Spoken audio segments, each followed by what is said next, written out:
Mr. President, in order to place the bill on the calendar under the provision of Rule 14, I would object to further proceeding. Objections heard. The item will be placed on the calendar. Mr. President, before I begin, I want to mention longtime Supreme Court Justice David Souter, who died on Thursday. My thoughts and prayers are with his family and loved ones. I also want to mention Cardinal Robert Prevost, who on Thursday became Pope Leo XIV. And I want to extend my congratulations on his election and my prayers for his service. I know that his election is particularly moving for American Catholics, who for the first time in history will be led by an American-born Pope. I'm very happy for them, and I look forward to seeing what this son of the Midwest brings to the Catholic Church and to the world. Mr. President, on Thursday afternoon, Democrats abruptly ended extensive bipartisan work on the Genius Act and filibustered the Senate's attempt to move this bill. Democrats, I should say, who had voted for the bill in committee, inexplicably chose to vote against it here on the Senate floor. Mr. President, that's pretty difficult to understand. Providing a regulatory framework for stablecoins is a bipartisan issue. The bill is the product of a bipartisan negotiation. And the vote in the Banking Committee was definitely bipartisan, which leads you to wonder, of course, if this was really about the bill at all, or if this was about wanting to deny President Trump, or Republicans more generally, a legislative victory, which might be nice for Democrats, but leaves stablecoin issuers and Americans who use stablecoins in the same difficult spot that they're currently in. But unfortunately, it's pretty clear that obstructing, not legislating, is the Democrats' priority right now. Mr. President, until Democrats come to their senses and allow us to proceed to the Genius Act, we're going to turn to nominations, another area where, unfortunately, Democrats have made obstruction the name of the game. I certainly understand that Democrats are not going to support all the president's nominees.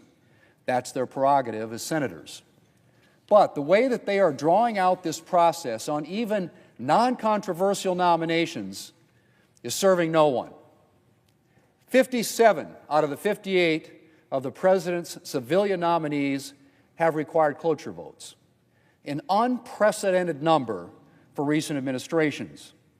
And of those 57 nominees, 17 received 60 or more votes in support on their final confirmation vote. In other words, support from a number of Democrats as well as Republicans. And yet, Democrats dragged out those nominations in the same way they dragged out the nominations of individuals that they universally opposed. Not a single one of President Trump's civilian nominees has been confirmed by unanimous consent or voice vote. Again, something entirely unprecedented in recent years.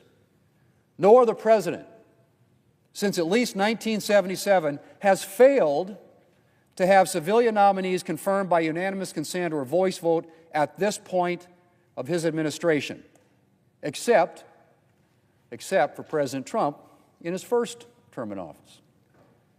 And as I said, this is serving no one, Mr. President, nor is this going to prevent the president's nominees from getting confirmed.